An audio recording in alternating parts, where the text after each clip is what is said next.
3 questions posées aux membres du comité directeur de la SFT. Pourquoi la SFT ? Pourquoi la SFT? Très bonne question.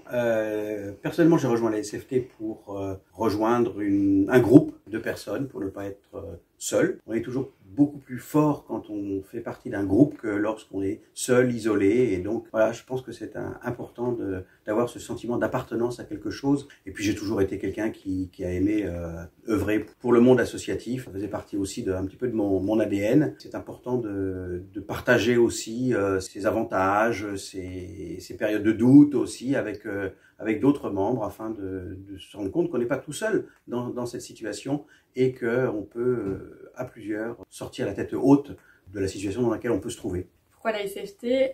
Pour le collectif. En fait, c'est vraiment ça qui m'a poussée à m'engager. Moi aussi, je l'ai fait très tôt, juste après avoir créé mon activité, en fait.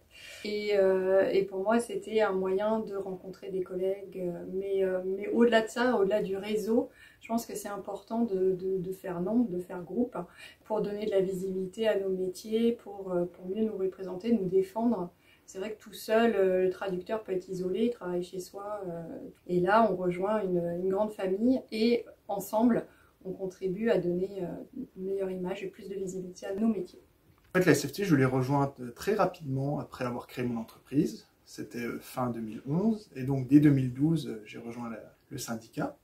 On va dire que c'est du bouche à oreille parce qu'en fait, j'ai eu la chance de faire un stage chez une traductrice donc, qui s'appelle Annie Lestrade et qui, à ce moment-là, était secrétaire générale de la SFT, que je ne connaissais pas sinon par ailleurs et dont j'avais jamais entendu parler dans mon parcours universitaire. Et puis les années ont passé, j'avais été appelé à plusieurs reprises et c'est fin 2018 que j'ai répondu favorablement à l'appel, ce qui veut dire que c'est donc à l'année 2019 que j'ai commencé mon mandat au comité directeur, d'abord comme trésorier adjoint et puis ensuite à la vice-présidence.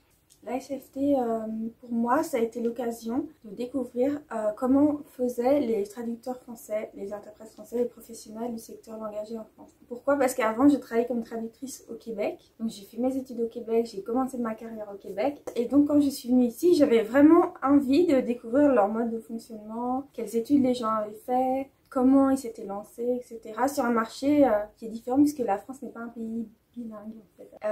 C'est un marché plus restreint où les gens n'engagent pas les traducteurs par obligation, enfin oui et non. J'ai découvert en fait que les gens avaient un peu les mêmes problèmes, les mêmes questionnements, les mêmes attentes, les mêmes sujets de préoccupation. Et donc ça m'a bien amusée parce que je me suis dit mais finalement on change de continent, on change de marché et quelque part les problématiques se ressemblent. Du coup j'ai sympathisé avec énormément de gens ici à la SFT. Quand j'ai un problème en fait je sais toujours à qui demander. Vraiment ça va plus vite. Pour moi c'était essentiel en fait d'adhérer de toute façon à une association de professionnels. Je me suis même pas posé la question, j'ai même pas réfléchi. À 2 fois c'était évident puis ça m'a tout de suite apporté, notamment au niveau humain, mais aussi au niveau des services. Président du comité directeur, ça veut dire quoi pour vous?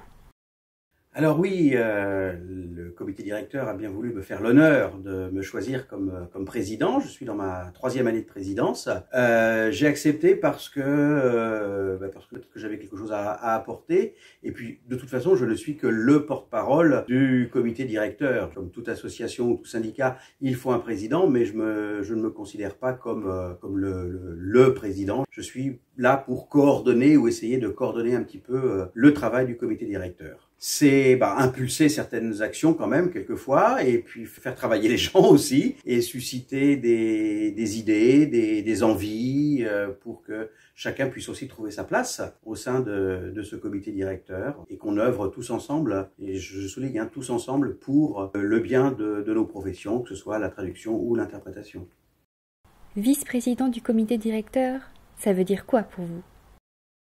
Alors, vice-président, c'est un rôle que j'ai eu l'occasion d'observer dans un premier temps. Alors moi, je le vois vraiment comme l'adjoint, comme son nom l'indique en fait, comme l'adjoint du président. C'est-à-dire le président a un rôle important et surtout un rôle de représentation. Je pense que le vice-président est là pour pallier ses absences, par exemple, ou bien pour le seconder sur certaines tâches. Et donc, c'est ce que je m'efforce de faire avec Bruno. Donc, il y a cette tâche de vice-président et et qui s'est vu adjoindre aussi la fonction de vice-président chargé du bénévolat, parce qu'en fait, si vous consultez les statuts de la SFT, vous verrez qu'en fait, on peut nommer autant de vice-présidents qu'on veut, en leur conférant des fonctions particulières. Donc moi, je suis vice-président délégué et vice-président chargé du bénévolat, ce qui veut dire que j'ai reçu la mission de structurer le bénévolat au sein de la SFT. Donc c'était une mission complémentaire à celle de vice-président classique, on va dire. Et voilà, c'est donc toutes ces tâches qui incombent au vice-président.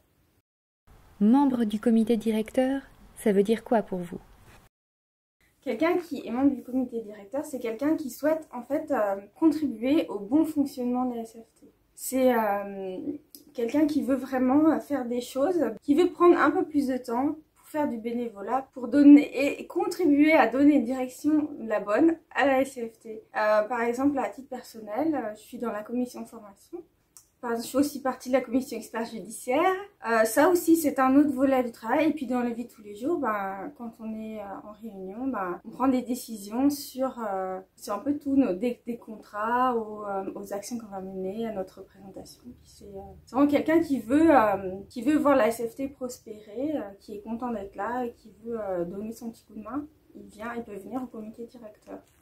Pour moi, c'est un pas de plus dans l'engagement. Je pense que ça permet au-delà de donner son temps et de participer en tant que bénévole, on peut contribuer vraiment des idées et orienter un peu aussi l'action du syndicat dans les années de sa mandature. Donc, je trouve ça intéressant d'agir en fait pour le syndicat. Un message à adresser aux personnes qui souhaiteraient rejoindre le comité directeur ? Alors, les personnes qui seraient intéressées, qui hésiteraient, peut-être qui seraient effrayées par l'ampleur supposée de la tâche, je les inviterais vraiment à franchir le pas. C'est un peu l'idée de se jeter à l'eau, on saute dans la piscine. Ça peut faire peur au début, mais je pense qu'au comité directeur, on trouve vraiment une satisfaction, vraiment le plaisir de se rendre utile et de nouer des contacts, de collaborer avec des gens au sein d'une équipe. Ça, c'est vraiment très appréciable. On rencontre toutes sortes de personnes d'horizons divers et qui deviennent bien souvent des amis, au-delà d'être des collègues. Donc voilà, rejoignez-nous. Je pense que vous ne le regretterez pas. Si vous hésitez, prenez contact avec n'importe qui du comité directeur pour lui demander comment ça se passe. Et surtout, ne vous laissez pas intimider, par exemple, par le mot directeur. Parce que dans les faits, il y a une bonne ambiance. Le comité directeur ne se prend pas au sérieux. C'est des gens en fait, qui font du bénévolat. Et dites-vous que c'est vraiment... vous prenez un peu d'altitude par rapport à la région, à la délégation régionale. Et là, vous allez voir un peu, vous allez avoir une vue d'ensemble. Vous allez des fois aborder des sujets qui vont du site web. Et vous pouvez choisir aussi ce que vous faites. Si vous voulez exclusivement faire de la com, vous pouvez. Vous avez un truc à apporter, même si vous ne pensez pas des fois. Pour certaines choses, il ne faut pas de compétences précises, mais juste de la bonne volonté. Venez, on est sympa. Non, c'est vrai, c'est très collégial, on s'entend bien, il y a une bonne ambiance. On est là, on travaille en collaboratif, une fois encore, donc ça permet d'apprendre beaucoup des autres, de contribuer chacun avec son expérience, ses idées, son partage, donc aux travaux collectifs. Donc plus on est de fous, plus on rit. Si vous avez envie de faire avancer vos professions, vous ne pourrez pas le faire tout seul. Et donc, tout le monde a des idées, tout le monde a de l'énergie un petit peu à donner. Et donc, travailler pour le bien de sa profession ou de ses professions dans leur globalité, je trouve que c'est une belle chose. On ne travaille pas pour soi tout seul, mais on travaille pour le bien de la communauté. Et ça, je pense que ça fait partie de ce que doit être, en fait, la vie en société aussi, tout simplement. Et être là, dans la société, pour aider les autres. La date limite de dépôt des candidatures pour rejoindre le comité directeur en 2023 arrive à grands pas. Venez renforcer les rangs du CODIR en envoyant votre candidature avant le 22 octobre minuit à présidence@sft.fr.